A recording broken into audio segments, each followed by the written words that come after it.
I tried something different today. Hey, there you go. So we're having trouble Jenni with on the Rumble big screen again. Huh? We're having trouble with Rumble again. Yeah, I saw that. Well, what in the world? You don't say. Yeah, well, I'm trying to kind of get my fill of this problem here. Because we've actually got viewers waiting on Rumble, and I'm not sure. Oh, and now I can't even. Today's November 1st, correct? Correct. Is it 9 a.m.? Yes, it is. Okay, then we should be ready to go. I guess I will have to figure out what is going on here. So how are you this morning? Good. Good morning, Jenni White. Good morning, Michael Grande. You always do that and it always cracks me up. I'm like, so, okay, this is. Good morning, everybody. Good morning, our viewers. Oh, yes. Good morning, everybody. Hi. Sorry, I'm preoccupied with the Rumble thing. We may have to get the girls on and get them going, and then I'll see what I can figure out about Rumble. It's like, come on, Rumble. Just can you not get with the program just once? So it got cold. Your dream. Do it got your dream. It got a little cool and rain for you. I hope you got a couple inches. Actually, we did get a couple inches. It was very nice. All the animals were like, what's this stuff? I'm really scared of it. It's coming out of the sky. They hadn't seen it in so long. So they didn't even know what to do. We have a great show this morning.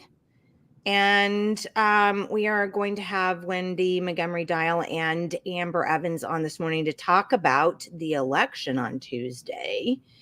Have you gone in early voted? Of course not. Not going to early vote. Election day in person, that's me. Election day in person, that's me too. Well, I mean, we're going to talk about all of this here in a minute, but I just honestly. Well, and having Amber on, I need to ask her, when we were looking at the voter portal last show, I typed my stuff in and I was looking at my history, and for some reason there's asterisks in on most of my days and not and I vote in person on election day every time. So I don't know why it can't say.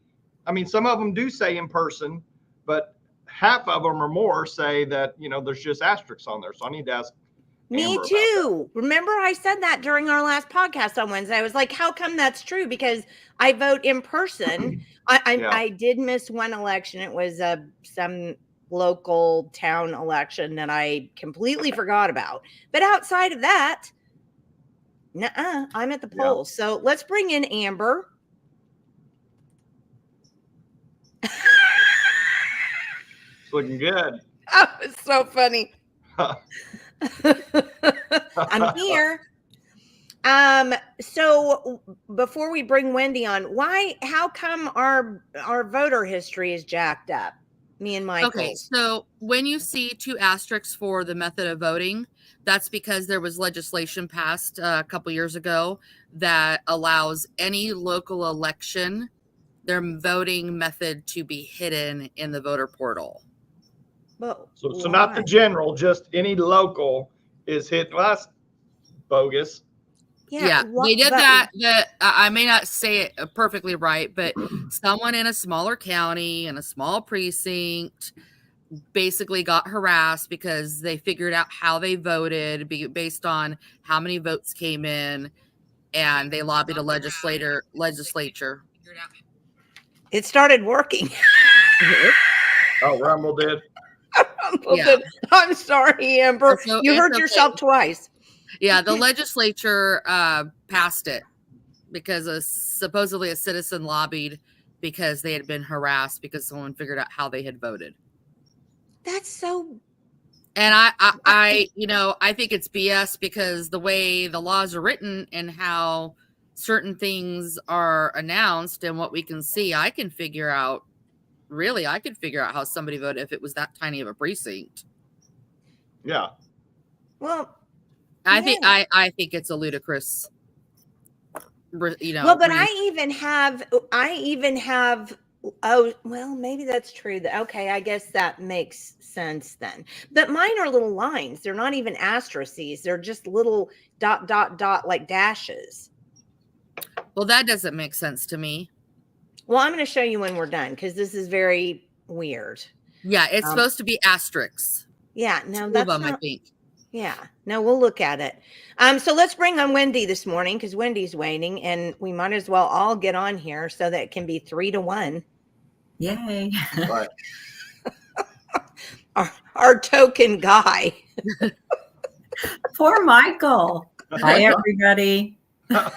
Good morning, Wendi. Okay, so let's decide where we're gonna jump off. I think the first place to jump off is to do the. You have a great idea. Cam's got your back. Yeah, Look. Here we go, Cam. Thanks, Cam. Okay, so let's do what we need to do first. Let's go to your slides. You want to do your slides first so that we can make sure, because part of the whole idea for us being on here today all together is we want to play the see something, say something game, right? Yes. Okay, so let me pull these in. I'll have to just share my screen, like I said, because I can't get them to pull in. So hopefully they'll be big enough that we can see. Okay. Right. I have them pulled up as well. So Okay, perfect. All right, let's. That's pretty seeable, right? there we go. I'm glad I used larger font. Me too, because I worry about the next one. But let's go over this one right first. Okay. So we get a lot of calls, and I know Amber gets this as well. People that work in election integrity across the state. I say work because we're all volunteers. But investigating the issues with the elections since 2020, people always ask us, they ask me after my presentations, what can the average citizen do? So I have worked up this information slide for people. And the one thing that I've started asking people to do, because it's important, not because I know you want a lot of boring reading, is read Title 26 of the Oklahoma election statutes. And I know Amber would want everybody also, and I do too, to read the administrative rules, which is Oklahoma 230 for the elections. Now, what you can do, and people should make arrangements for this now. If you want to witness the absentee ballot counting, you are allowed to do so. It is open to the public. Make sure you call your county election board and find out when they are opening the ballots in order to count them. The reason why you want to read Title 26 is because you want to know the laws and you want to know the rules going in. So you can double check and make sure that the processes are being followed correctly. Okay, now, so I want to just stop right now. Sure. For you, anybody who wants to look these up, really, it's not very hard to do. Just put in your search bar, Oklahoma Title 26 elections, and it will come up. I mean, you don't have to know exactly all of that kind of thing. Just put it in there, and it might be Justia that comes up. That's usually the one that comes up top, but it doesn't matter. You're going to get the same information. So that's how you do it. It's not hard. Just type in Oklahoma Title 26 elections, and you'll find it in your search results. Okay, I'm sorry. Go ahead. No, you're fine. Actually, in the third slide, I may have that link in the third slide, but let's double, I tried to make sure that I had all the information right. So next, and people are doing this, and Amber and I are noticing, and we have a chat going on where we have people reporting issues across the state coming in with this early voting. Okay. So pay attention at the polling place, report problems to the poll workers, your county election board. Make sure you call them and let them know what's happening. They need to know. In appropriate circumstances, your county sheriff's department and the county's DA's office. I'm going to tell everybody this. If you want to make a report that you believe something wrong is happening at your election or at your polling place on election day or while you're early voting, that's great. That's wonderful. You want to make sure that you're paying attention. However, know that when you call your county sheriff's department, if you believe there is a law being broken, please be aware and make sure that you want to put your name on a report, or you want to, sign some kind of official document, which is basically a report, or you want to sign an affidavit and write things up, essentially, and put your name on it, because we get a lot of reports with people saying, well, so-and-so said this and so-and-so said that. I come back at them and say, I need that person to put their name on this report and to send it in, because we need that for our legislators and other people that we may need to approach with this information. So as well as reporting it to your county election board and the poll workers, if you need to make a report to the sheriffs or the county DAs, I'm like, if you don't want to put your name on it, there's not a lot we can do with that. It's hearsay. So make sure it's fine. You're a citizen. You were there lawfully to cast your ballot. So please put your name on your reports and make sure you do that. Yeah, and I know, but we do still have people who are political prisoners because they were in a public building during public viewing times. So I think, people get a little nervous about this kind of stuff anymore. Do you see Amber and I sitting here? We're talking about elections, and we've got, I watched a video out of a news report out of Chicago where they are essentially trying to tie, and you guys know Seth Keshel. He was in Geneva, Illinois, giving a presentation. This ABC station out of Chicago is trying to tie him in somehow, trying to tie in people investigating election integrity with the January 6th insurrectionists. Okay. It's a huge stretch, and it's outrageous, basically, what they were doing, and saying that people from that time started getting into election integrity and election work so that they could be put into the polls this election and corrupt the election somehow. It's insane. Yeah, it's insane. Well, and mostly quote, but seriously, they were trying to make him seem violent. If you've ever met Seth Keshel, he is the furthest thing. He's a former Army intelligence officer. He's the furthest thing from violent that I could think of. We got two questions. Yes, coming up. So number one, on Rumble, we have, I think the heavy guy is a Texan, but you may know the answer to this. So I'm going to throw it out to you because you guys are so well-rounded in your knowledge. So he says, why can I not see my vote? And it says the case in Texas. I refer you to what has happened in Grayson County lately where the vote was flipped. And he said, I'm not buying into the anon excuse. So I don't know. You guys know about that? I don't know. No, because they run their things different. Right. Do they have the electronic screen where you pick your candidate. I think I And know. I'm we're waiting to seeing see. reports out of Kentucky and other places that Yeah. you touch the screen and they're trying to vote for Trump and it automatically picks Harris. He said, I was told it must stay anonymous. Oh, that's it. I was told it must stay anonymous.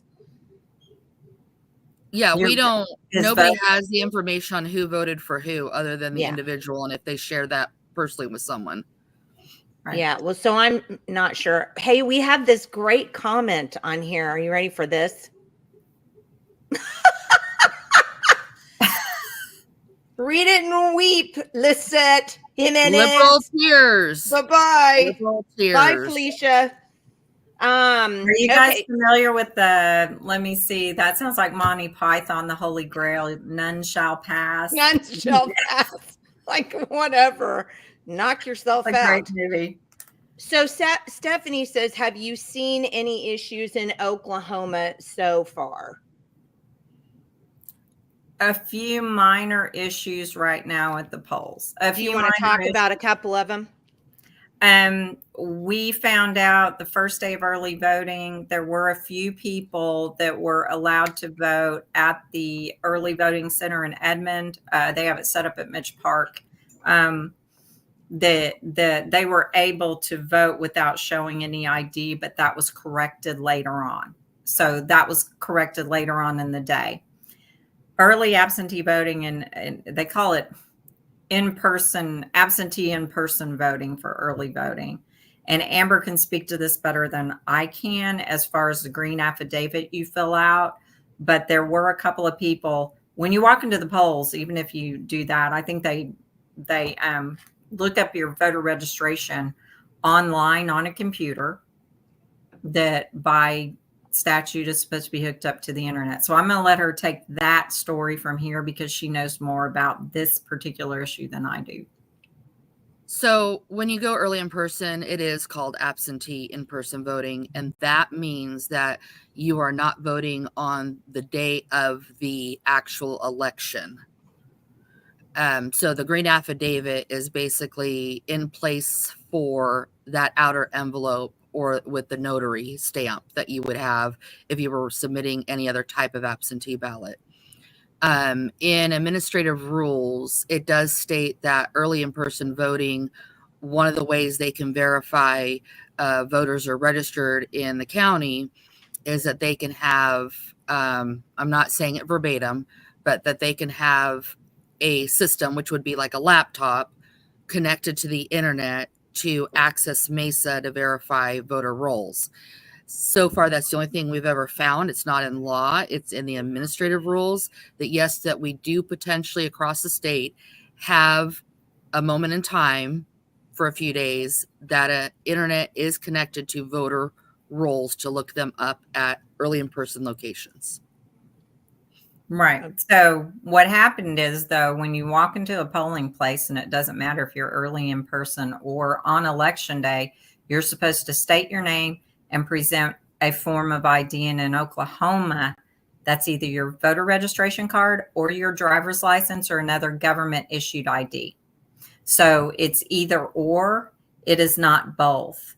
Now, I did know that in some counties in Oklahoma, they have been telling people they are required to give both forms of ID, but that's not what Title 26 states. And that's why it's important. So number one up there in my list of to do for the citizen that wants to help with with election integrity is to read Title 26 and familiarize yourself with the basics of what the state of Oklahoma requires with our elections.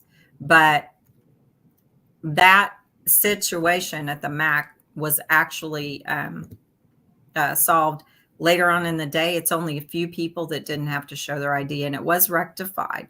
This is why it's important to call the county election board when you see anything like that and report it, because a lot of times they will rectify the situation on the spot.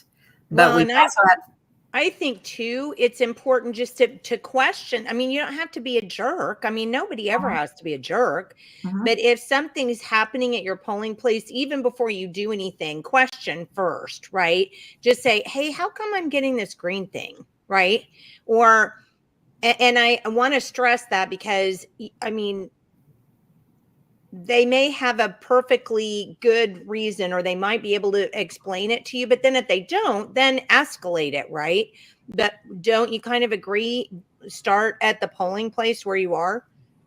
Absolutely. Absolutely. Ask at the polling place where you are. The people there working the polls have been trained, so they should have the information. But if you do have a question that they can't answer, they themselves will likely refer you to the county election board. And then if they can't answer your question, they will refer you to the state election board. Sometimes that works in reverse too, where the state election board will refer you to the county. Now, the next slide is going to have instances where it is permissible to call your sheriff's department. And I'm going to, do you want me to do the next one right now? Wendi, I want to ask. I was going to apologize for my voice this morning because it's, allergies and everything else. I'm a little stopped up, so I sound a little strange. Wendi, I want to ask real quick on that instance in Edmond. Do we know how that was turned in? Did a poll worker report that? Did someone who voted say that they didn't, or did someone witness that? Yes, someone that voted came out and told their someone that they know that was out front, that was watching the facility, sign waving and things like that in the morning. And this is a person who's a well-respected citizen in Edmond, and he reported it to our chat that we have going for reports across the state. Then later on in the day, he amended his report to state that one person was willing to sign a piece of paper with their name on it, that they actually were able to vote without showing ID that morning. But they were one of the first people into the polling place. But the situation was rectified. So there are only a few instances where someone didn't have to show ID, and that was the first day. We've not heard that happening since. And we need to make sure, because people have not understood this before, and we've gotten backed into the wall. Unfortunately, in Oklahoma, an ID can be a driver's license, but it doesn't necessarily have to be your driver's license. If you keep your card, which you should always keep your voter card in your wallet. You use that as your form of identification, but I would love for us to be able to say that you can only show your driver's license, and you also have to have, you have to have your driver's license and your precinct card or your voting card. But don't mistake it. We don't here in Oklahoma have a rule that says you have to have your driver's license. Well, and it's frustrating because I've seen stuff from national people on like X and stuff putting out reports that Oklahoma is one of the many states that require a photo identification, and that's not true. You only have to show a voter ID card. And so if somebody has, is bad actor and wants to do the wrong thing, if they have a voter ID card that shows up to their house and they so choose to go vote with that, nobody's questioning who they are and asking for a driver's license or picture ID to match it. And that's problematic. Yeah. Right. That is the problem with that system. And as many voter registrations that ended up being returned just to the Oklahoma County Election Board for addresses, for whatever reason, the post office returned 65,000 of these cards after redistricting to just Oklahoma County. So with that said, I got a voter registration card in my mailbox. I still have it. It hasn't been out, but it's like I keep it for evidence. This does happen. And, I could give that card to anyone, any woman out on the street, and she could go vote in my precinct. I mean, we really have to shore up what's happening with these voter registration cards, because that is the only form of ID you have to have. That doesn't have a picture on it, and you do not have to show your driver's license if you have one of those. So that's a problem. And it's any, by the way, it's not just a driver's license, but any government issued ID. So your tribal card, if you're a member of the Indian tribe in the state of Oklahoma, you can use that. But it has to be a government issued ID according to Title 26. I'm not sure if they changed any of the rules. Amber, you could speak to that. We should look at that, because I remember at least a few years ago, you could also use your student ID card from the universities. They were allowing that in 2022. We got reports that they were allowing people to use just a student ID card from the local university. And I believe a professor was giving their students credit if they went and voted. Lovely. Yes. So. Okay. So let me mention our guy on Rumble. He is concerned about the machines being hooked up to the internet, basically. And again, we're not really, unfortunately, we don't know much about Texas, but here in Oklahoma, the machines are not hooked up to the internet. That's what's been reported, correct? Yeah, so they say. Right. However, remember what I said, in Administrative Code Title 230, one of the ways that they can verify early in-person voting that someone's registered in county, they can have that laptop there and access Mesa through with using internet. It may be connected to the VPN, but the whole story about no internet at all is not true, just based on what administrative, the Title 230 says. However, the Hart InterCivic machines in Oklahoma has been clearly stated they're not connected to the internet. Right. The machines are actually hardwired at the county level to the state machine. It is not they are always careful to say internet or wireless internet, because the system is hooked together, integrated, and hardwired together. The county machines are wired to the state machine. So that's the way our system is. It's like we have the main hub at the state election board, then the counties are hardwired. And then the way I put it is the precinct machines are like little satellites floating around here into that system. So it's very interesting, but we have those mobile ballot boxes that are taken off those precinct machines, and then they are hooked into the county machine on election night. As you return your precinct machines to the county, that's how the state gets their data. The state machine goes around and scrapes that data off of the county machines continuously, I believe, on election night. That's the way it was explained to me through my county election board. So is there a reconciliation between that mobile ballot box and the hardwire machine from when they hook it up to the state? I mean, are they comparing to say, yes, that mobile data is the same as what when we plug this machine in? The state does. The state does. Well, didn't you just say that the state, that those machines are hardwired? Are you just talking about like what the county machine? Yeah, the county machine is hardwired to the state machine. Okay. The precinct machines have the mobile ballot boxes. So when you're waiting in line in Oklahoma County until midnight to turn in your precinct machine, if you are a judge or whoever's returning your precinct machine, the mobile ballot box is removed by the county election board workers.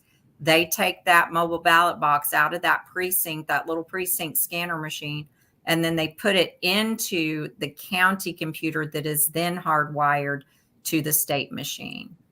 So the state doesn't know those results until that mobile ballot box gets inserted into the county machine. Although there were reports in Oklahoma, in last year, the year before, that the tapes they were calling them in to the state election board and just reading what was on the receipt that was printed out from the machine.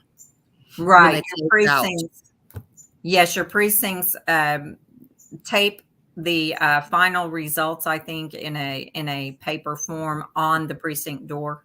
on your polling place door. Right. So, yes. What is there, I guess the question I was asking, is there still a copy on the original precinct machine outside of that mobile ballot box, or is that like the actual, or is that just the hard drive of that machine? They literally take it out and put it into the county machine, which goes into the state. May I answer this? Yes. So the mobile ballot box is in essence a thumb drive. It's bigger than a regular thumb drive, and it's taken out and it's hooked into the server at the county election board, which is not hardwired technically to the state election board, because state hardwired means internal, so it's like a closed circuit. What it's doing is it's going through the internet that has a VPN, a virtual privacy network. And I've talked about that before. It's still the internet. The VPN is in essence the the deadbolt on a door. So it's harder to access that information and intersect it. But the reality is that somebody that really knows computers, and we got amazing hackers all over this world, that it's not impossible. It's just harder. That's true. That's true. Yeah. I mean, that's the way I understand it as well. So Steve actually knows this stuff, and he said hardwired sounds like an internal Ethernet network that has no Wi-Fi or wireless. You have to have access to the network, a private or internal one, to gain access to things. And then he said a VPN, the virtual private network, is the point-to-point encrypted tunnel between the sites, which is how you explained it pretty much, Amber. Right. So Right. I say hardwired because I am not a computer expert, and that's the way it was explained to me at the county election board by someone who is not who is not a computer expert either. So when I say hardwired, I mean it's directly connected to the state machine, and that is the only connection between two computers that I'm aware of. So yes, I say hardwired like this. Yeah, but a lot of people don't understand, the jargon of it. I understand it because I've been around computers. Right. Well, let me ask you this, because this just popped into my head. And because this is part of the problem, though, right? With people understanding the system that is used to count their votes. I represent the computer dummy out there. Well, let me ask you this. So the mobile ballot box, which is the thumb drive. Thank you. That when they take it out, because I've seen that happen, and they take it out and they put it into the machine, that's going to count it, that goes to the state. If somebody were to hack into the state system, you would still have the tape that was produced, the original tape from the original votes at the original polling place. They still have to keep that. You're bound to keep that. So you could, in essence, literally recount all the votes. Do you follow what I'm saying? I mean, does that you can recount the tally of the vote. There's like a fail safe there almost. Then if you really want to, you could reconcile with poll books also, and then the cast vote record that we're not allowed to have access to. Correct. Yeah, there are ways to do that. Now, I will tell you that I don't know or think necessarily that's happening, but there is another way that I'm concerned, because I don't know the entire process and what they're doing, is that thumb drives in general, SD cards, they have to be formatted before you use them. And so are those MBBs, the thumb drives, being formatted prior to them receiving them from Hart InterCivic? Are they reusing thumb drives? Because we did get reports of that at one point that they were. And they are going to have to go in and reformat them. So are they doing it themselves, or are they plugging into a Hart InterCivic server that then downloads and reformats it? And if that were the case, that would be another opportunity that there could be something put on it to run a code of some sort. Do I think it's happening? I don't really think that it's happening, but it is a security issue. at that point, because you don't know. It's like I've done government training and they talk about all the time, do not put a thumb drive into the computers. The only thing that can be utilized is this. Do not do this. And the reason why is because a thumb drive is a failure access point, because there can be codes and bots put on it that can completely crash a system. It becomes a back door in, and it will infect everything going outward. And we've heard about that across the country. Yes, shutting and we down can't, companies. right. And we can't get answers. I've been trying, there's someone who's been trying to get that question and answer for me about how the mobile ballot boxes, those thumb drives, are they reused? Who formats them? Are they formatted at Hardin or Civic, or does our state do that? Because they do come to the counties already ready to go and already listed to the precinct that they need to go to. And my concern is simply what Amber said. These thumb drives already have some kind of programming on them. Like, I bought an external hard drive, and when I plugged it into my computer, I noticed part of the memory was already taken up, because it has programming already on it, because it has to be able to talk to my computer. So people have to understand, when they say these things are blank, they can't be blank, because they have to have some kind of program on them where they can talk to the machine that they are inserted into. Yeah, So it usually says like .exe file. Yeah, here's what Steve says. These are secure USB drives that could be used for this purpose. An open record request could find out what brand or version of the USB drive is used. And Sandra says, Amber's right there. But I do think that might not be, I mean, it seems to me that that's kind of a question that we should, and I'm going to put it on paper as a matter of fact right now, because I think we should find out exactly how those USB drives are formatted going forward. Well, and the entire chain of custody of those drives, from inception to, Well, and technically those thumb drives, the MBBs, are to be placed with the ballots and secured and not reused, right, for 24 months, because it's part of the election process. So Stephanie says, and Michael, you're going to have to answer this one. How about blockchain? Is that safer than what we currently have?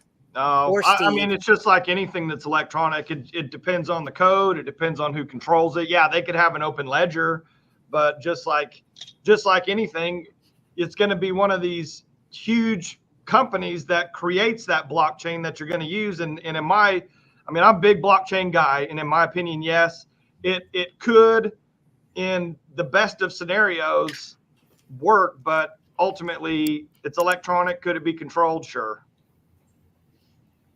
So my concern too, and what people have to realize, is that we sent out open records requests in 2022 asking for the CVR records from our machines to the state election board. We received back refusals to give us that information, which is simply how the returns came in.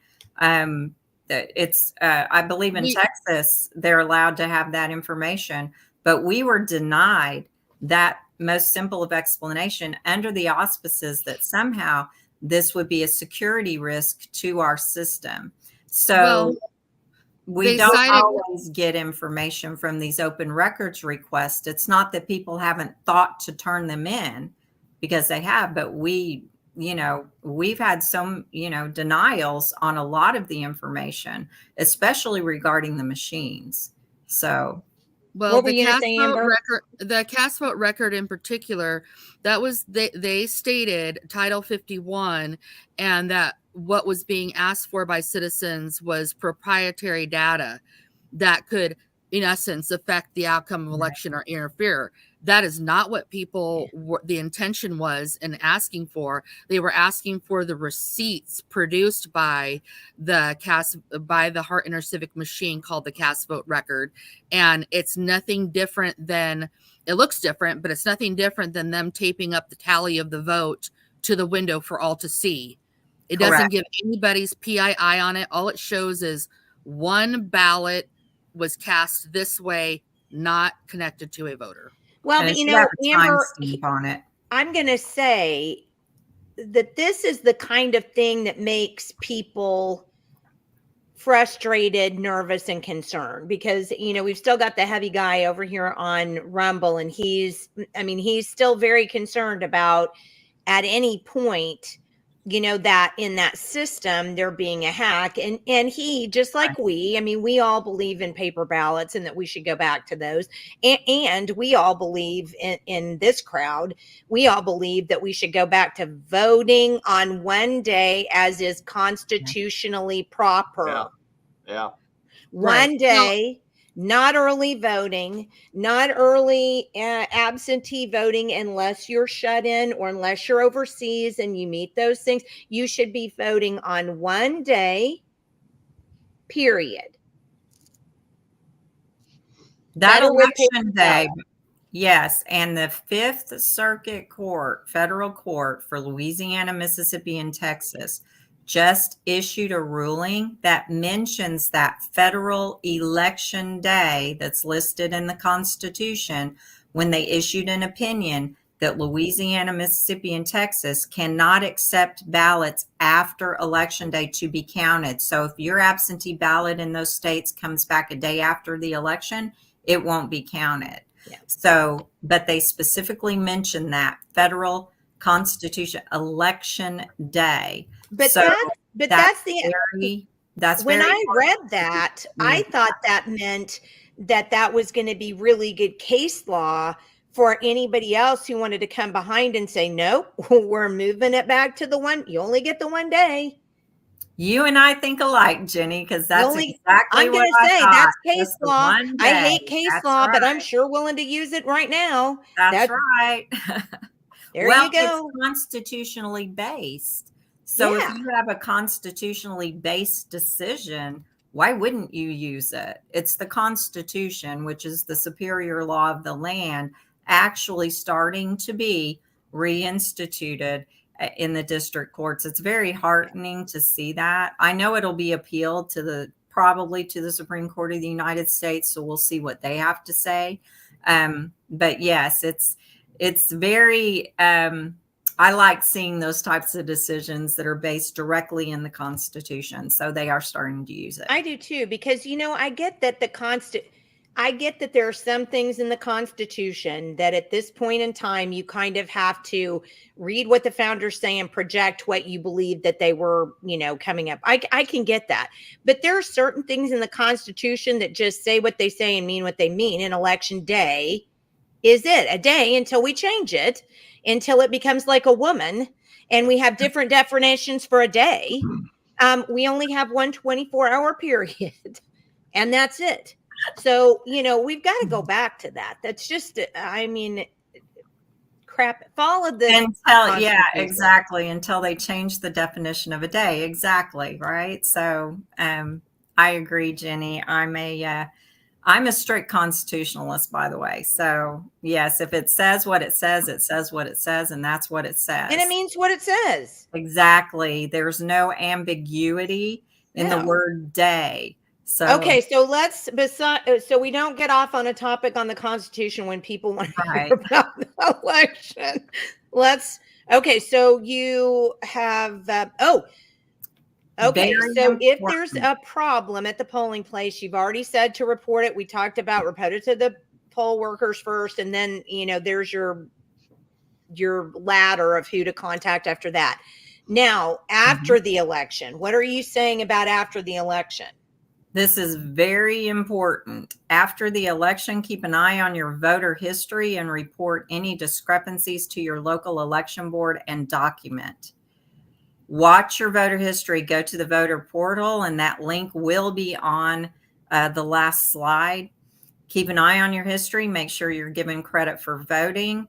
Make sure the credit that you get is appropriate. This is a general election, so you should not see asterisks.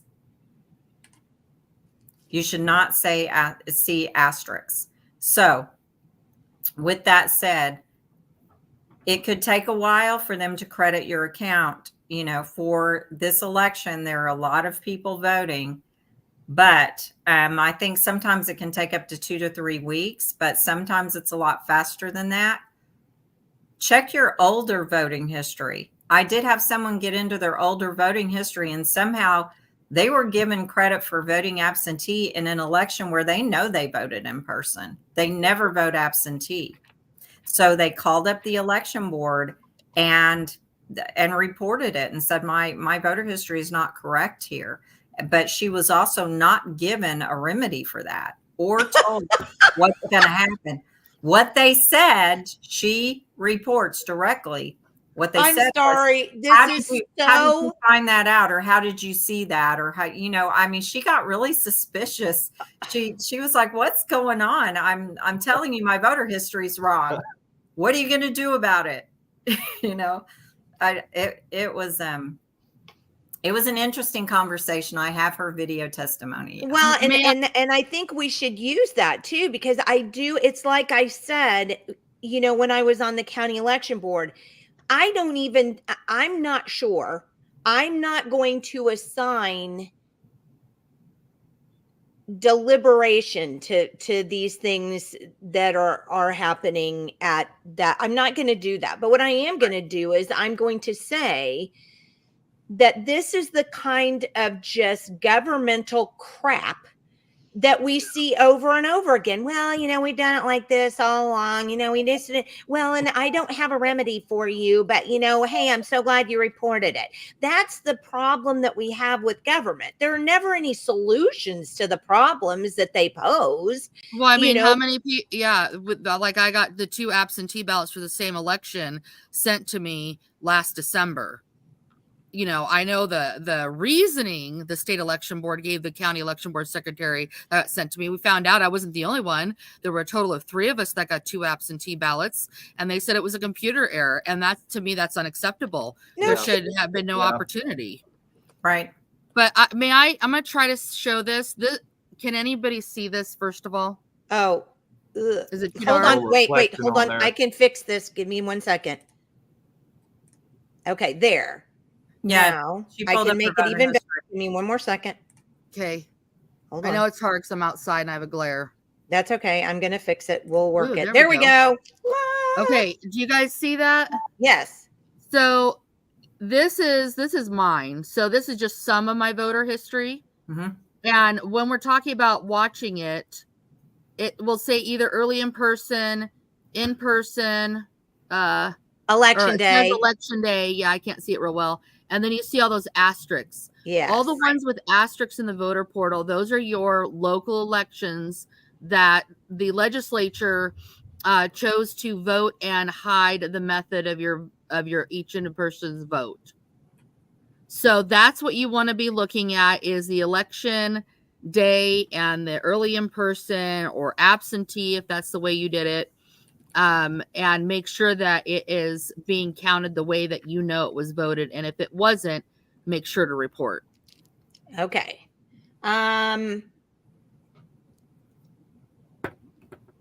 Yes. All right. What? I mean, honestly, we've got one guy, the heavy guy, who is very interested in this, and I'm wanting to try to make sure we get all of his questions in, but he gave me a why, and I'm not sure to what the why is attached. So let me know what that is. Okay, so let's go back. Poor Amber. I feel so bad. You're out there freezing. Oh, we got a house full of people, so this is the most quiet spot at the moment. Even if the roosters start crowing. There you go. Well, that always happens with me, so I'm not too worried about that. All right, let's bring it back in your the screen. Hold on 1 second. Let's bring it back in. All right. So now where are we on the list here? Last. Okay. The last thing. Turn in your observations to election integrity groups so they can work with legislators to improve our system.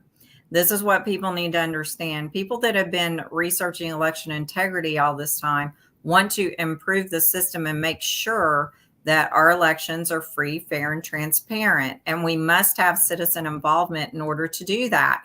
I think after 2020, we all thought that everything was great and everything that was being reported was completely accurate. And we did find that that was not the case. And we tried to report some of these things. We started looking into it and kept getting resistance to some of the issues that we brought up. We've talked to legislators. We will continue to do so. And as time goes on and elections go on and people are starting to notice things, then that just helps the case, and it helps speed up the process of improving what we know needs to be improved. So when we have those observations from the public and they put their names on them, and we have these reports, we can approach legislators with this information and say, we need to change Title 26 here. We need to tweak this here, perhaps. Would you be willing to look at this? Would you be willing to look at that? And the more reports that we have and the more information we have, the better off we are.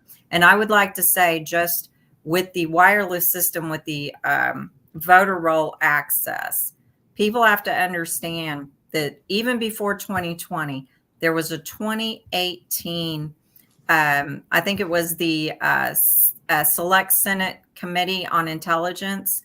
There was an Wait, isn't that an oxymoron? Sorry.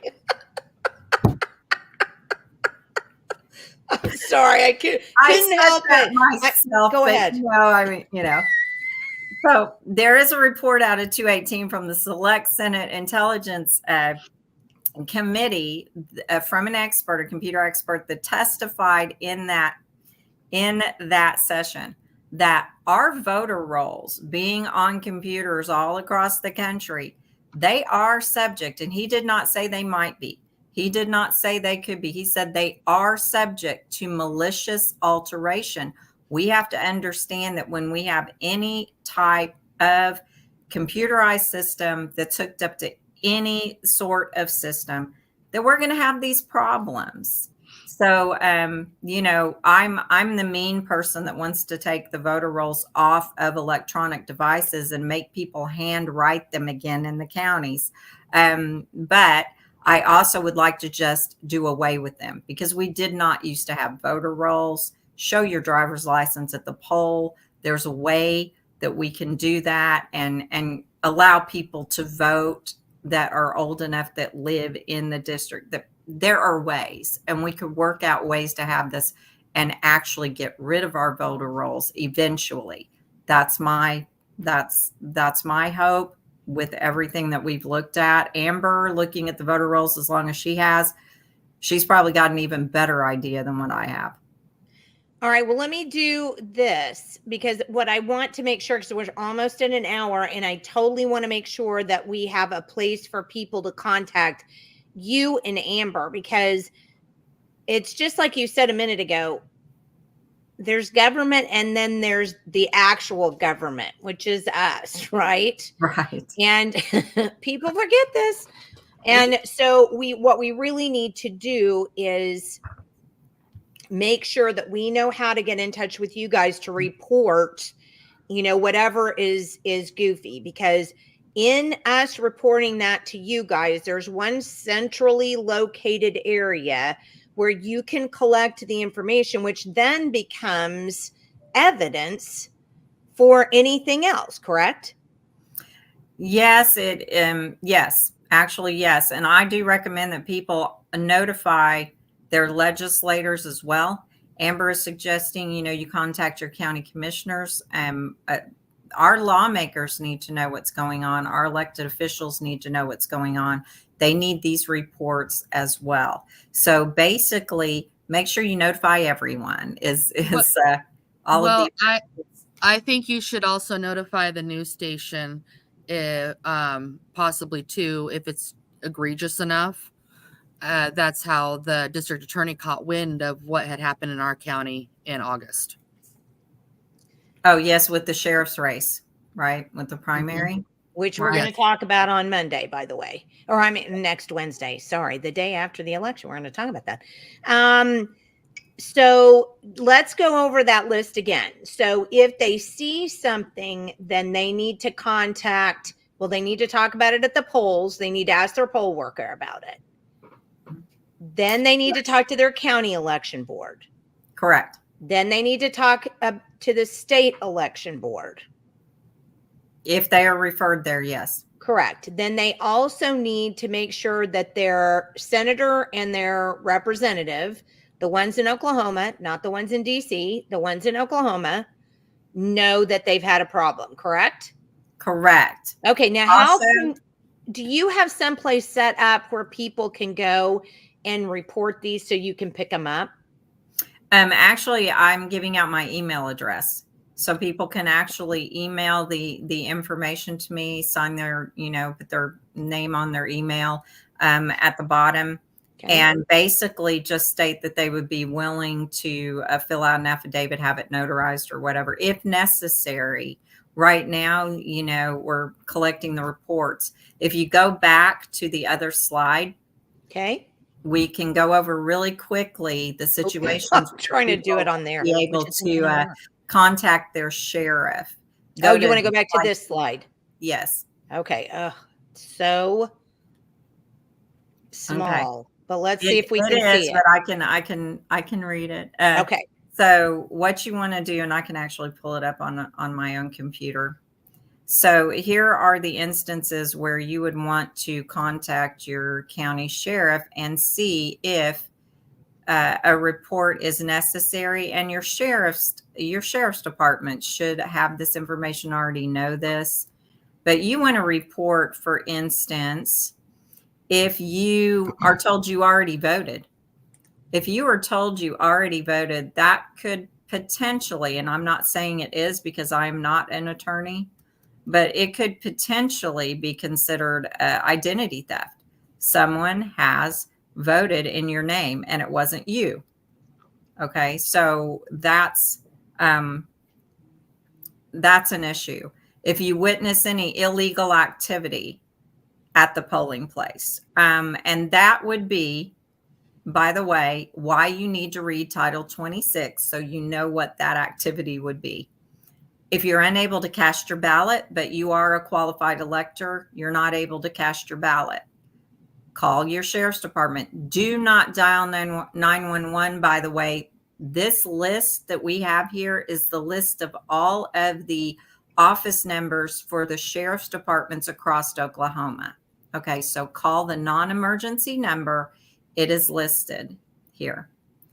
If you're denied access to vote at the polling place, but you know you're a qualified elector, if your poll was closed early, if they claim you aren't registered and you know you are, the observers here that we list, observers are kicked out. In Oklahoma, candidates are allowed to have watchers come in before the polls open and after they close. So if those people are kicked out, if you're told that they ran out of ballots, they should not be running out of ballots. If you are subject to political intimidation, if you are forced to vote provisional, but you know you should be able to vote regularly, or if there are any major system malfunctions. Okay, so that's when you contact your sheriff's department and ask them to fill out a report and then get a copy of the report. Yes, ma'am, Stephanie. I will. Please look on rope2.org. Rope2.org. You see it on both mine and on Michael's. By the end of the day, hopefully not very long after we get off of here, I'll have a blog up on rope2.org that will have all these pieces in it so that you can go right directly to it and find it. So absolutely, we will share it. We will share it there on the blog along with the video. And then when you share, you only have to share one thing. That's why I put it up on the blog, is so that instead of going, well, here are these pictures and here's part of the video, and just share the one thing where we put everything. Yes, and actually, OK Grassroots has an article with all of this information in it as well, and a longer list from me on what voters can do. This is that first list that we talked about on the green screen there, or the teal color.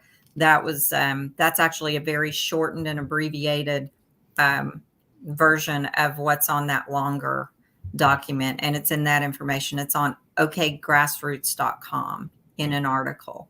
This is also listed in that article as well too, but Jenni's site has it as Okay, well. so tell me, I would like for you to tell people if I am denied my vote, if they say, well, you've already voted, and I'm like, no, I haven't, and I absolutely did not vote. What is the sheriff supposed to do for you? Because that's the other problem. And don't forget, we've had problems with when I was on the board, the county board, the sheriff told us that he was just an observer and wouldn't step in when I asked. So what are we expecting the sheriffs to do for us if we call? Go ahead, Amber. I see your. Well, I don't know specifically because we don't have that information, but Okay. I would highly recommend reaching out to Sheriff Tommy Johnson in Oklahoma County. He was on Jake Merrick's show this morning, and he spoke specifically to that. And they have a whole process in place in Oklahoma County. That doesn't mean that's going to be consistent across all 77 counties, but I know Tommy Johnson spoke that they have something in place, but he wasn't specific as to what it was, other than the main piece where they have security. Right. Okay. And I'm in Oklahoma County, and the sheriff's department should know if you call and you ask for a report to be filled out that states the problem, states the issue, states what you think might be the violation. Actually, the law enforcement officers, the deputies, should have that information. So Tommy's probably, talked to the deputies with what he believes and he thinks is his duties as the sheriff. So they will have that information. Do not be afraid to call him. Tommy's very wonderful. He's very helpful. The sheriff's department, all the deputies I've ever spoken to are very helpful as well. But do not insist that a report be filled out, because you want to keep that, because you want to take that to your representatives, because you won't just call the sheriff's department. After that, you can report it to your county DA. They are the ones in Oklahoma that are basically by statute supposed to investigate issues regarding Title 26 violations. Okay, Sherry wants you to talk a bit about provisional ballots. Amber, you want to explain those? Provisional ballots, I'm going to give an example. At one of the elections here a couple years ago, a lady showed up to early in-person vote, and her voter ID card or driver's license, I should say driver's license, didn't match her voter information that they had there at the polling location. And the reason why was because she had gotten married. So because she hadn't changed that previously, I think it's 25 days previous, she had to go home and get her marriage certificate and whatever else they had. They had her fill out an affidavit. They had her fill out a provisional ballot, and they would verify all the information before they would allow her vote to be credited. So I haven't watched the process in person. I've heard that it gets put in a separate location. Does anybody know It about does. that? Well, because I had to do a couple of provisional ballots when I was on the county election board. And yes, it does get put in a separate place. And the poll workers do put in the reason why the person was filling out a provisional ballot. And then you pull the provisional ballots out and you look at the justifications for those. And then you decide if it's appropriate or not. And So you does allow that- or you don't. So does that mean that that person's vote isn't private at that point then? Because now they have to match the person and verify who it is with that ballot that was voted on. They do that. They don't do that in the public meeting. So in the public meeting, we're just told that there's a provisional ballot. The explanation is given for the provisional ballot, and then the board votes whether or not to accept the provisional ballot. But that means that the vote is still not secret. At least one person has set eyes on that person's ballot and knows exactly how they voted. Yeah, no, that's true. I mean, we never saw that, but the secretary of the county election board did. Now, we as Interesting. board members did not see that, but I believe the secretary of the county election board did. Yeah. So it's just something to point out. It's not a private vote at that point. Yeah, that's interesting, and I hadn't thought about that. But yeah, I'm fairly certain. Although I don't know, it may have been in the. Wait a minute. Come to think of it, it may have still been in the green envelope. Okay. So they put it in a separate envelope? Yes, it came in a separate bag, and then they drew it out, and it was in the green envelope. Mm-hmm. But So, I mean, we don't know how many are coming back per county. They're like smaller counties. You might only have one. So Sherry it's not says gonna it's be my secret. understanding that you can request a provisional vote if you're denied a vote. Yes, the recommendation here is if you're denied a provisional ballot as well. So these are, on the list there. So if you are unable to cast a vote, if they don't even allow you to vote provisionally, You know what other ones haven't seen the process, but are may not be private either vote are the UACAVA and votes, the military and overseas that are using the FVAP Yeah. intermediate. Yeah. And because I know what you're talking about, because I think you may be right. emailed. Yeah. And then they fax them over. Right. So that's problematic. I do want to bring up one thing, you guys. And I got some verification from the state election board when I talked with them today. So I talked with someone that I know, and Wendi had brought it to my attention that they have someone they know that's stationed outside of Oklahoma, that at the last minute they were sent on a deployment, not maybe in the country. And so they didn't request their absentee ballot from Oklahoma. And now they have no opportunity to go to any location that the installation would have set up for them potentially. The individual went to their leadership and they're deployed leadership and asked about how to vote. The leadership didn't know.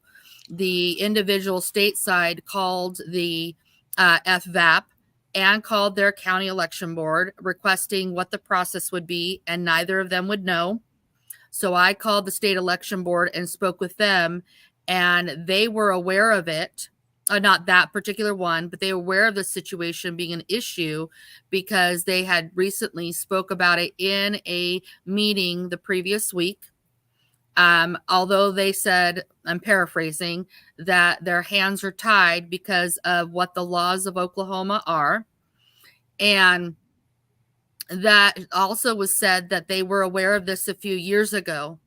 So that brings me back to my point. Why do we have someone that's not elected in the state but appointed going around and taking time to disparage people that are concerned about making sure our elections are free and fair and the processes are accurate, but didn't take the time to ensure that our military and service members, no matter where they are, have the opportunity to have their ballot and their vote cast and counted when they are the ones that are putting their life on the line to protect the citizens of this country, including you alone. Yeah. And this is what I want to know as well, because when this mom called me about her son that was having this issue, that I think I went on with her for about 5 minutes about how upset this made me that we had an active duty member of the service who is out in the field, who is told that he has to somehow print off his ballot and either get it faxed in or mailed in, but he is given absolutely no means to do so. Yeah. This is outrageous, and it needs to be fixed, and it should have been fixed as soon as the problem was brought up a few years ago. We have people out of Fort Sill. We have people out of Vance Air Force Base, Altus. We have people all over the state that are working to protect us as citizens of this country. And the least our officials can do is make sure that I believe even above anyone else that their needs are taken care of in the field when they are voting. That is absolutely outrageous that this has happened. Yeah. And I would hope that our election board would be able to fix that problem for our active duty members. Yeah, And part of the problem, may I say, is that I know from talking with a friend that was a retired master sergeant that working with soldiers currently, that the soldiers don't even know necessarily how to vote. And it has come to our attention that there are no voting assistance officers that seem to be able to be found on Fort Sill in particular. When they went to the main headquarters building of 4700, nobody was in there that was a VAO, and that is problematic. That should also be something the state election board should be doing to work with the installations that we have here in Oklahoma specifically to ensure that these individuals are having the opportunity and know how to vote if they're here stateside.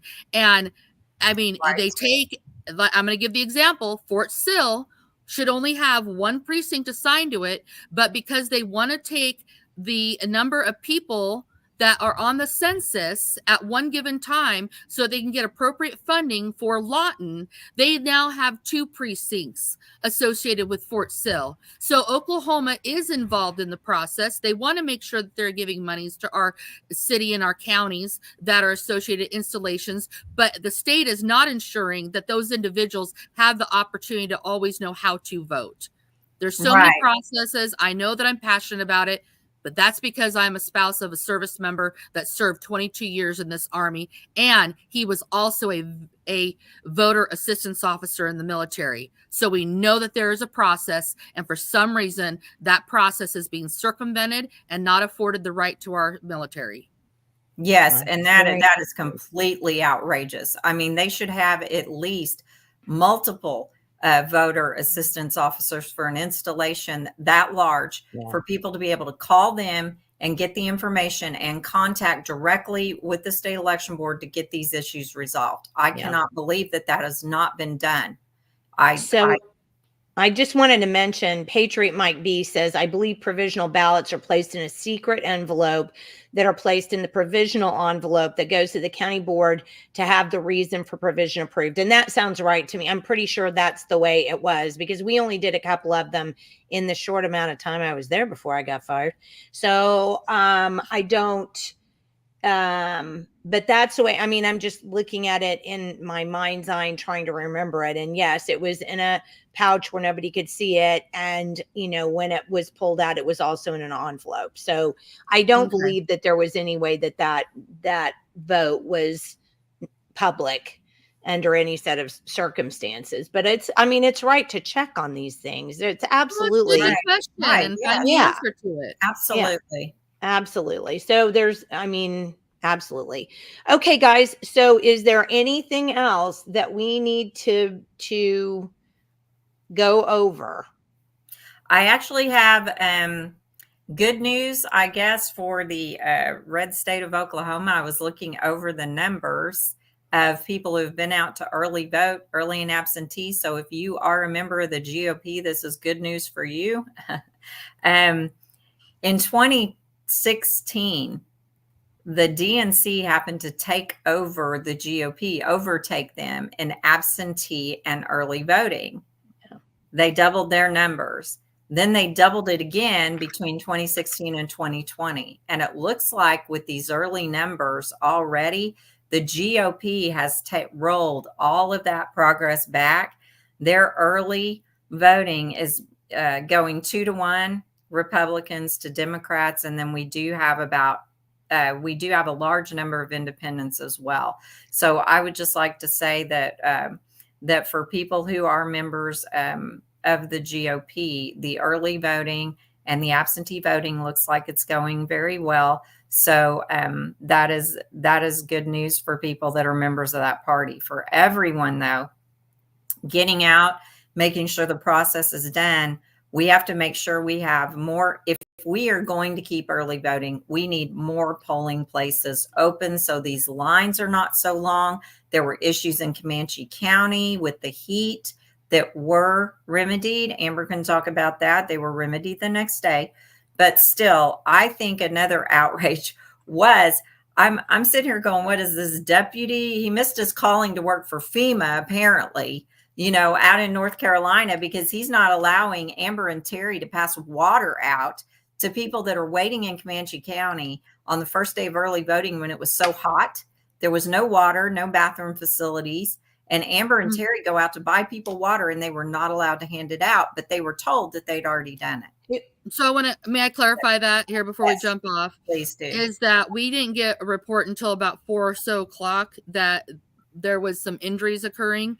And in fact, somebody that we know ended up having an epileptic seizure, and she when she went to go sit down, and then she passed out and fell and hit her head. She went by ambulance to the emergency room. She is doing fine. She did have follow-up with her doctor yesterday, but we were having reports that people didn't have water. There were no porta potties. We had a conversation with a county commissioner here that he understood that there were facilities inside the building. The facility manager that we talked to that day on site when we were delivering water, he said that there were facilities inside, but the problem is on that first day, they were not allowing the people that were waiting in line. This is what was reported to us. Allowing the people to go inside and use the bathrooms unless they had already checked in to vote. They weren't having anybody wrap around and snake inside the big annex building of the fairgrounds. They were making everybody wait outside. So when Terry and I did deliver the water, the sheriff's deputy wouldn't accept it, wouldn't allow us to hand it out. And thankfully that facility manager was there and was awesome. And he took it as a donation, and he promised me that he would ensure that it would be given and available to the people, the next day. And we did get that verified that it was out there. What was the reason for the sheriff's deputy doing that? I don't know. There was no reasoning given. That I can remember. I was pretty frustrated at that point, so sometimes I shut off. Well, but authoritarians like to authoritate, right? Well, I agree. Now, I do have to, consider the fact that we did have a situation, right, where we had a terrorist plot stopped in Oklahoma regarding elections, and so they heightened security more than they would typically. And I could see that, but not wanting to accept the water if we're not handing it out. That's what was frustrating. I mean, especially they did say that EMS had been there and handed out water, but they did that within the 40 minutes that we got the report and got there. I don't know. Yeah. See, if it were a non-broken, in a container from like a package from like Sam's or something, it would just be stupid not to, because I get it, right. Okay. I do want to get into this though, because our one of the guys on Rumble has asked or has said he's seen cell phones allowed in the voting area. Are we not allowed to have cell phones in the voting area?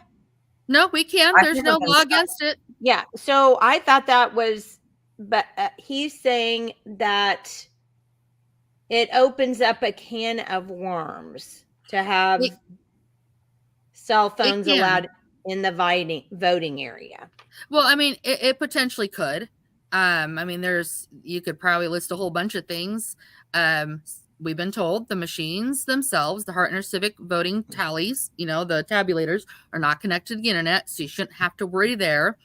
I'm going to be honest, and I would maybe have a concern at early in-person voting if for some reason the laptops are connected to the Mesa system. They have another way to do it, whether choosing to do it without internet, I don't know.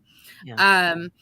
So that could be an issue. It could also be problematic that somebody could be taking a photo or videotaping another individual as they're walking up to a machine potentially, because there are hidden items that you can purchase that will connect to your phone. And even if you don't have your phone, you can have camera pens and it look like a little lapel and, and quite frankly, I think that the state election board and the legislators should be a little bit more concerned with the devices that could potentially be coming in. right? Versus the paraphernalia that you wear on your shirt that says I'm voting for this person. Like, honestly, like you walk out with a I voted sticker.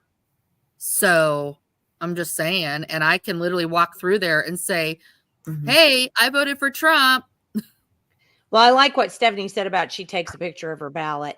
Well, and I think the point of that, because we were just talking before we got on, that has to do with, we were all talking before we got on this morning, and apparently some lady in Virginia, is that what you said, Wendi?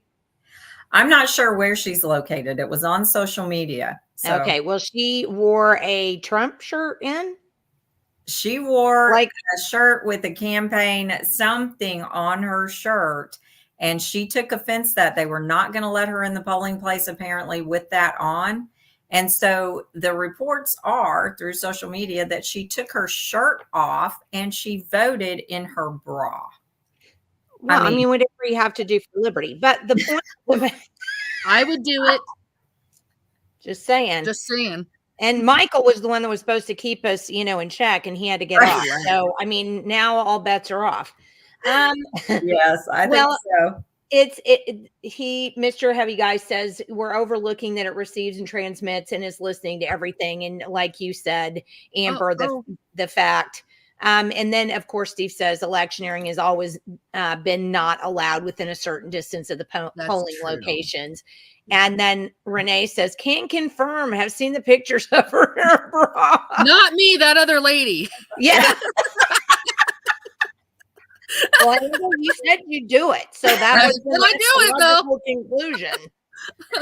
Turn it inside out. This is what that's we do right. at school with the kids that have inappropriate things on their shirts, right? That's funny. Well, and I mean the fun. Well,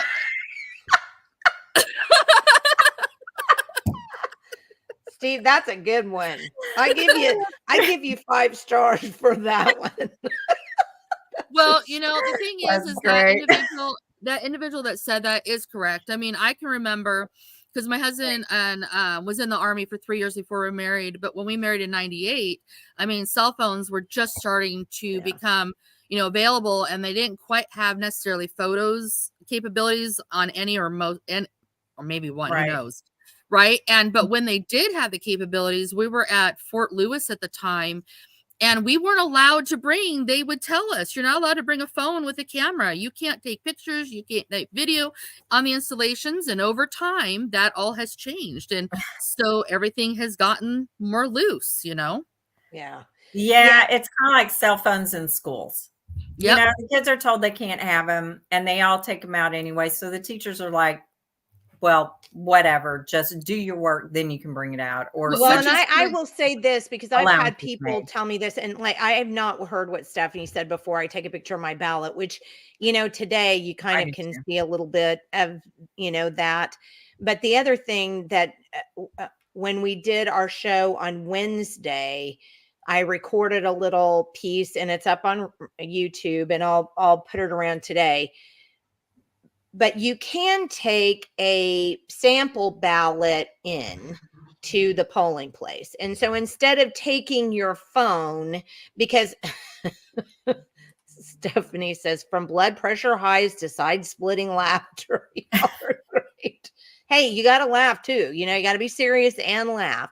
Right. But if you don't want to bring your cell phone in, some people do, and they bring their cheat sheet in because they can't remember. A general ballot is pretty long, and some people just don't even remember, who did I say I was going to vote for that? So they'll bring their phone in for a cheat sheet. But if you want to do it, what you can do is download a sample ballot, which you can do through the Oklahoma voter portal. We showed that the other day, and then you can fill it out and take that in and use that as your cheat sheet. And I also said too, the other day, because when my mom was still alive, my sweet mama, when she was still alive, toward the end, she was having memory issues, but she still wanted to vote.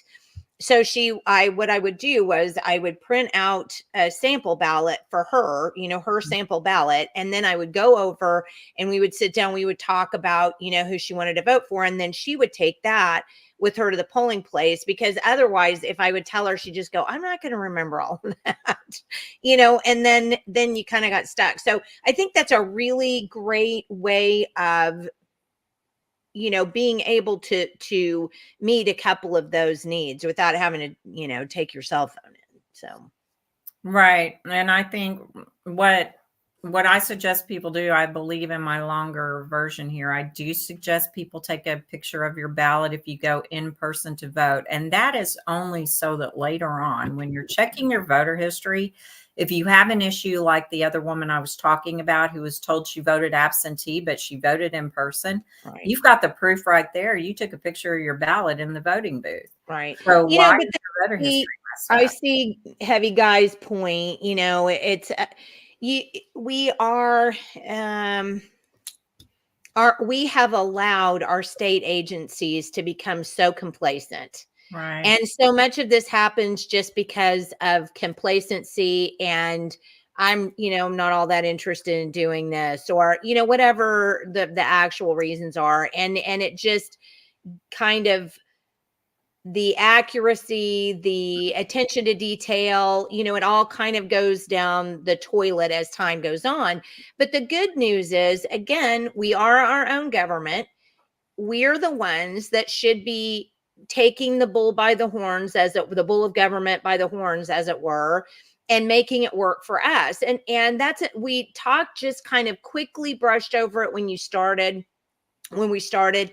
Really, you have to go to your county election board meetings. They're public. That's the time when they're opening the ballots, they're counting the ballots, they're tallying all the ballots from election day, from, before. You really should go to these meetings. Yes, Amber. Unless I'm aware of it in our county, I have not seen anything reported that there is an open meeting for the citizens to view. Honestly, I have not seen that. Our county election board doesn't. I have not seen a Facebook page. The city website that connects to is one of the most atrocious, bare bones website I've ever seen. Doesn't have any good information other than a name, for the most part. Oh and my so the gosh, citizens really? wouldn't even know. Yeah, stuff is not put out to the public here in Oklahoma in various formats. People are not keeping up with the times here in Comanche County the way that they should. I mean, it's look who bad you were enough that the asking, sheriff's office Stephanie. needs updated stuff. She said our voters are from 1999, and that's what Wallace and Green told her. And I was like, yeah, but look who you're asking. So not fans. But anyway, and one of them's gone. Oops. I'm so mean. But power to the people. Okay, is there anything else that we need to hit before we're out of here? Well, they're just keep in mind to keep your eyes open and document things, and get a hold of the appropriate people. And while you're out there, by the way, in these long lines, have some fun, talk to people around you. This is a great way now for people to get back into that sense of community and get to know your local citizens. You've got a big, long line of people, and if you're bored for 3 hours, because some of these lines are running 3 hours, guys. I don't know what they're going to be like on election day. I am like Michael. I am a purist. I'm voting on election day because I preach election day only voting. So this is what I'm going to do. I'm going to get out early, and I'm going to wear my shirt, but it's not an electioneering shirt. But it does mention something about electile dysfunction, right? So that's going in with my Captain Seth Keshel shirt on. Make sure your bra is clean that day. Yeah, it's a white t-shirt. I will make sure that everything's clean that day. I'm so old that I remember when I started to drive, every now and then my mother would say something like, "Did you go out and clean underwear today?" And I'm like, "What's going to happen, Ma?" I mean, come on. I know. So you may as well have a little fun while you're out my there. Goodness. Remember, don't wear white after Labor Day. Oh my gosh. Okay, we're Ba-dum-bum. completely off the rails. Yes, we are off the the rails. crazy train. Have to have humor in it. But yes, go out and actually Oh have my gosh. fun Hey, and we watch do the have one returns guy on who this says, summer. "Hey, you ladies are awesome. Great episodes." And now we've just got a bunch of laughter going on here. That's Yeah. great. That's Yes. great. Heavy information with some Yeah. laughter Yeah. at the end, you know. Absolutely. Yes. Th- All right, Things are not hopeless, you guys, but citizens have to No, be they're involved. not. No, They're but you know not. what I was thinking just this morning when I woke up and I was reading about, more long lines expected today. I thought, Right? we may never get another initiative petition ever.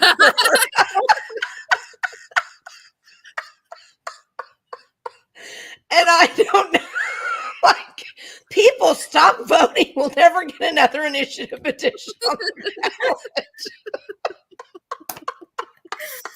Oh my gosh. We may We have to literally in keep that 2025 have to have a legislator run legislation that would drop the percentage of voters down for, to get something on the ballot because, oh Yeah. my goodness, that's, that is, one guy's saying I waited an hour.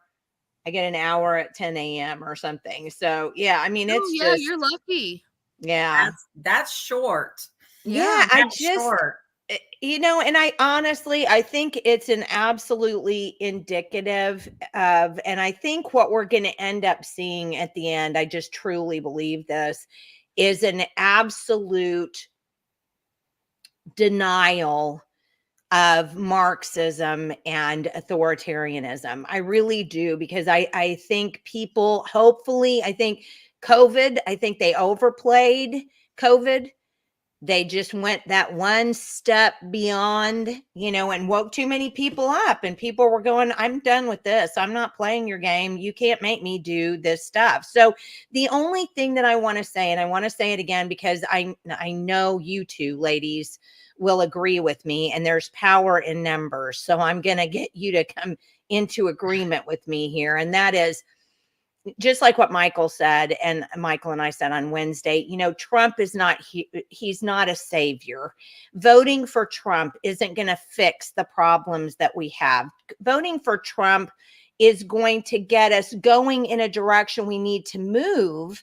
But really, so many of our problems, I'm going to say 60% of our problems lie right under our feet at the local level, at our school board, at our county commissioners, at our city councils.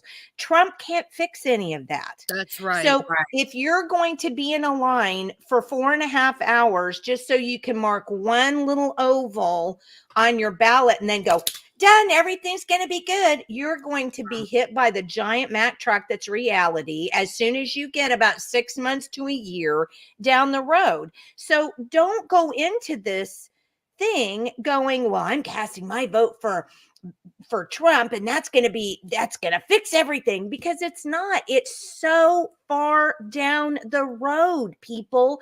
Those of you who have just awakened and are going, this is crazy, I'm voting for Trump because I want it back the way it used to be. That's all great. And I'm glad that you're doing that, but you better wake up further enough to realize that we have authoritarians in Republican seats all over the state, and Trump can't fix that. The only people that can fix that is you and me. Absolutely. And that is so true, Jenny. Absolutely. Everybody raise the roof on that one. Yes. We have got to get going in this state with our local involvement in our local politics, your city council races, your school boards. Make sure you're aware of what's going on in your local community, because I will tell you that, and Amber may agree with me on this, looking into elections, if we get everybody out to vote, the elections become almost impossible to rig. It does. We need everybody out voting, and then we can get the elections fixed, free and fair, everything else that we need.